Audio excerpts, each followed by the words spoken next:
खाली समय में राधे नाम का जप करना बिना माला के श्वास से, इसका अभ्यास करना चाहिए।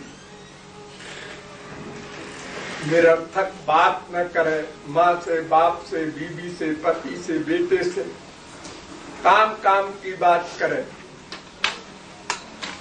थोड़ा बोले और मीठा बोले,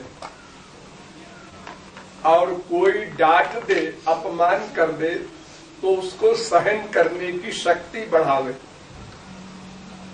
वो बाप हो, माँ हो, बेटा हो,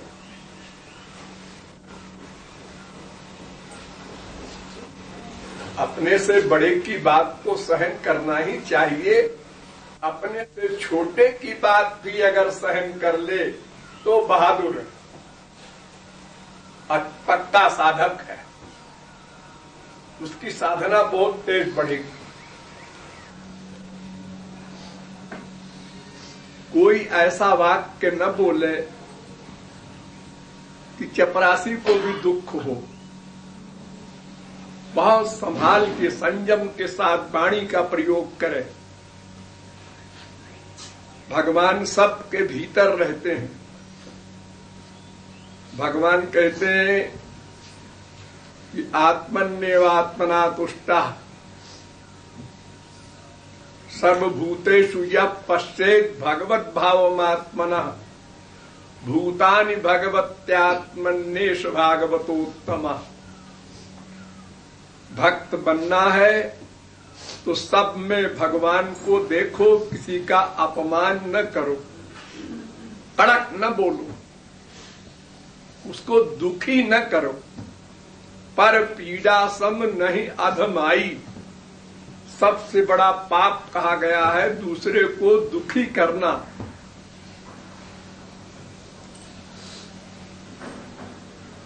कम बोलो, मीठा बोलो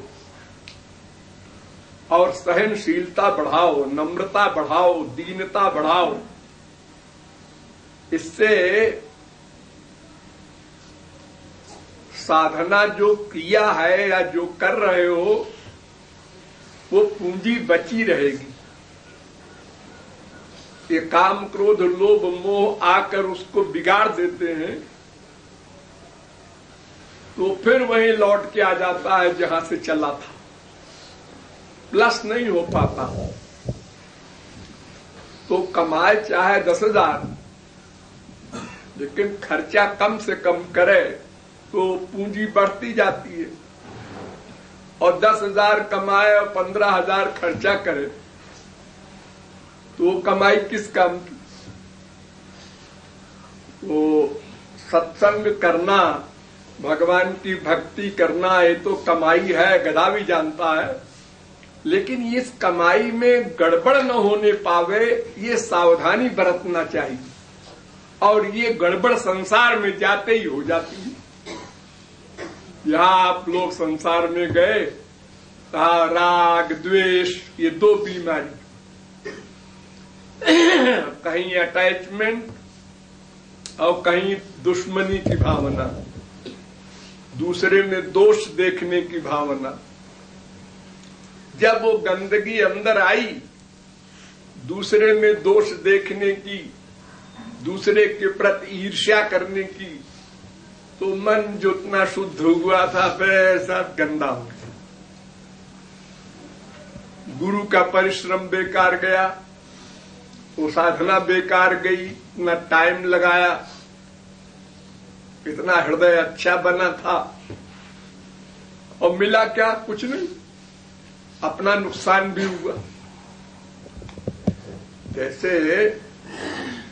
एक आदमी किसी को डांटता है दुखी करने के लिए, तो भले हमारा नौकर हो, छोटा हो,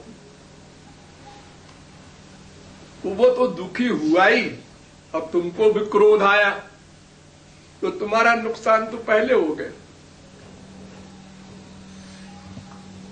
तो टाइम का सदुपयोग करना और काम, क्रोध, लोभ, मोह से बच के रहना,